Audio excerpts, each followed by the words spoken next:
Okay, perfect. Thank you so much. So hi, everyone. First of all, I would like to thank our organizer to inviting me to share some insights regarding my topic. My name is Imola Szabó, and I'm a postdoc researcher at the Charles University.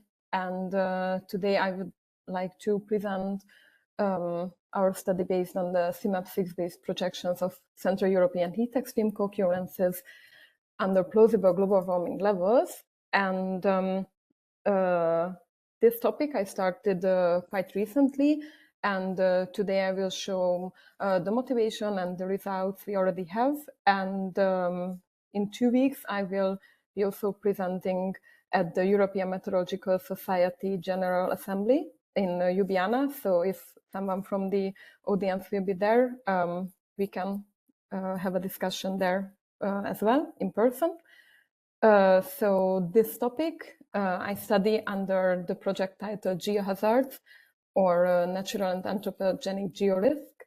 And the aim of this project is not only to understand these natural and anthropogenic threats and risks in the Earth's upper sphere, but also to try to propose how to improve the monitoring of these events and how to minimize the effects of these negative processes. And within that, I'm working at the work package 2, which is about the modeling and prediction and projection of these atmospheric processes. And for that, naturally, it's very important for us to process and evaluate and use the data provided by the CMIP community. And today I will show our analysis on elevated day and nighttime temperatures and co-occurrences in a Central European domain, where here on the slide you can see this domain, where in the focus is the Czech Republic and then the surrounding areas, so a bigger part of Poland and Germany and Slovakia and Hungary, and also Austria with some part of the Alps. And as a start, we started to study three co-occurrences, the tropical nights and the summer days, the tropical nights and the hot days, and the tropical nights and the extremely hot days. And we decided to do co-occurrences rather than just individual events, because these are the issues which can be a threat to the population, not only if they are already in risk, because... Sorry? Okay, not only if they are already in risk because they are older, or for the children or someone with some health issues, but for everyone. And as the data, we use at the beginning two subsets of the CMIP 6 GCMs. Both subsets are supposed to be working good in the study region. One was created by the Palmer et al. 2023 paper, where they studied the ability of these models to capture large-scale processes in Europe. And the other one is coming from the ClimRisk project, which is a Czech project created by the Czech Globe Institute, and they provide climate model outputs for the region for certain climate variables. And we also used an observational data set, the EOPS, which is a gridded daily data set, and it's open access, so anyone can use it, just as the CMIP data. And the simulations for the regional application, we processed a bit. We interpolated it to the EOPS grid, and I applied the quanti-delta mapping bias correction just to minimize the distribution of biases between the observations and the simulations, but keep the climate change signals. Of course, it's a simple method, but at the beginning for us, the most important thing was to keep the signal from the CMIP 6 models. And we studied using the global warming level approach, which is in generally used to link the regional climate changes to the global processes, and also it's very useful because using this approach, we can directly link the results to the global climate policy goals. And here in this figure, I can illustrate how it works. So we have the emissions and the climate forcing coming from that, which will generate a response in the global mean temperature. And we will indicate when these global warming levels would be reached in the global models, and then study the regional climate response during these time periods, regardless if they happen in a different time within the model. And so we are not illustrating the magnitude of climate change for a given time period, but we illustrate the expected change in a region when a certain global warming level would be reached. And there are some well-known advantages of this method of using GVS, using time samplings. One which is related to the CMIP 6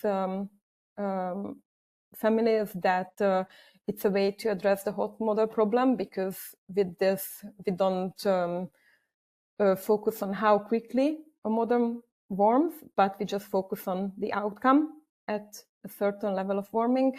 And there is also an assumed consistency across the scenarios. So we can use different emission pathways and study them together. And there are, of course, many more advantages and naturally disadvantages of this approach, which is detailed, for example, in the James et al. 2017 paper. I will list the references in the end again. And to calculate the global warming levels, there are different ways. We decided to follow the IPCC report. So we calculated the 20-year center global mean temperature anomalies relative to the pre-industrials. And then we studied when the anomaly first exceeded a certain warming level, and then the impacts we associated relative to a modern period. You will see it at the results. And for the global warming levels, besides studying the Paris Agreement goals, so the 1.5 and 2 degree, we also selected, I called it plausible global warming levels. Under that, I only meant that unfortunately right now the climate policies are not necessarily aligned with the Paris Agreement goals. And for example, at the Climate Action Tracker tool provided by the Climate Analytics and the New Climate Institute, we can get an estimation of what kind of warming level we will reach by the end of the century based on the national climate policies. And we picked the 1.9 degree at first as the median value of the most positive outcome when all the announced targets and promises are fully implemented, and then 2.7, which is aligned with the policies currently in action. And here are some results we already have. On these plots, you can see the ensemble mean of the annual number of tropical night and summer day occurrences. So I first calculated these events for all the individual simulations, and then we studied the ensemble mean of these co-occurrences. On the top left corner is the results for the reference period, where in reality, based on the observations, the warming is already at 0.94. And here the outcomes from the climate simulations under the different global warming levels. And naturally, the spatial distribution is quite similar because we followed an observational data set just to really represent the region. But we can see the effect of the climate signal, which is coming from the CMIP 6 models. And first of all, we can see that even under the most positive 1.5 Paris Agreement goal, there are quite big differences regionally in comparison with the reference period. So we can get events when the tropical nights and the summer days occur together, for example, in Hungary, already in 15 days, which is 2 weeks. Here, I don't show, of course, if they occur consecutively, but that can be a next step, because 2 weeks can be a lot, but of course the most effect we can get when they occur together. And the other thing we can see is that certain regions remain the same, or just or the effect, we can only see small effects and the small increase in co-occurrence. But in other regions, there are quite notable differences under the different global warming levels. And if we try to see the same for the tropical nights and the extreme hot day co-occurrences, note that the color scale is the same, but then maximum number of the events we got is smaller. But even with the smaller events, for example, in the regions close to the cities, so in Prague or close to Berlin or close to Budapest and even Vienna, but we can't even see anymore under the 2.7 distinguishedly, because the whole region is quite affected.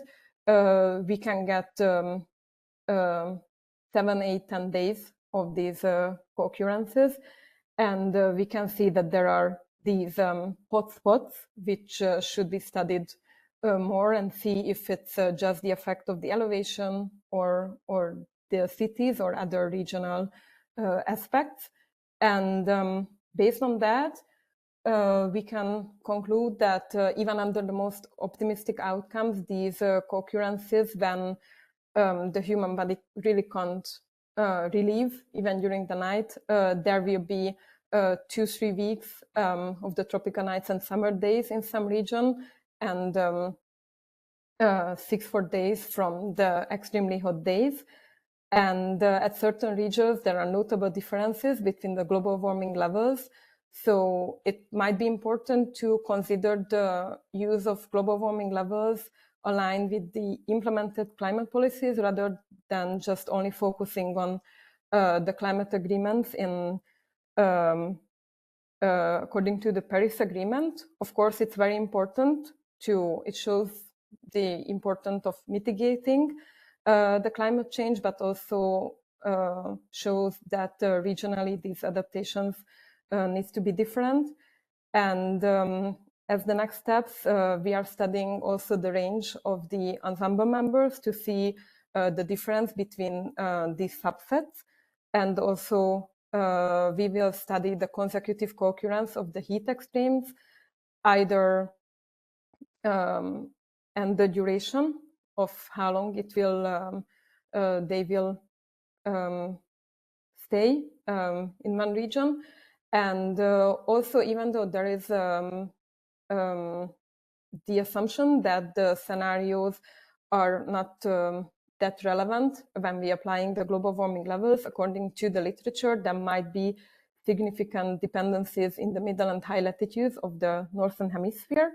And of course, we would also like to study the intermodal uncertainty, especially in the subregions, which we could see that they are like hotspots for these events. And also, we would like to study the elevation and the country scale differences.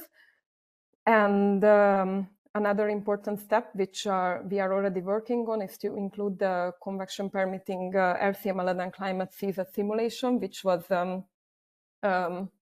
created for this Central European region to study the regional effects in a high resolution. And now we can also very soon apply this method to evaluate the new Eurocordex data, which will help us to study if these effects are really mostly led by the climate change signal coming from the CMIP 6 models, or how much the regional effects are also incorporating to influence them. And here are some references regarding this topic. And I would like to thank you for your attention. Thank you, Amanda. There's a question in the chat. I'll read it out. It's from Helene Hewitt. She says, good to see that you will look if the results change by using more ensemble members from same model. Do you know how bias correction influences the results? She says, I presume that the global warming level approach will break down with the CMIP 7 overshoot scenarios.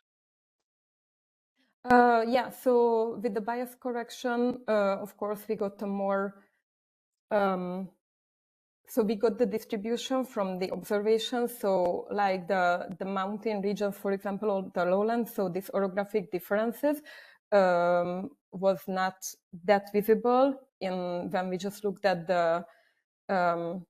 the output from the CMAX models, and that's why it's going to be important to use outcomes also from the regional models to see if this method is good enough to study these kind of processes, but the signal is not affected by the bias correction.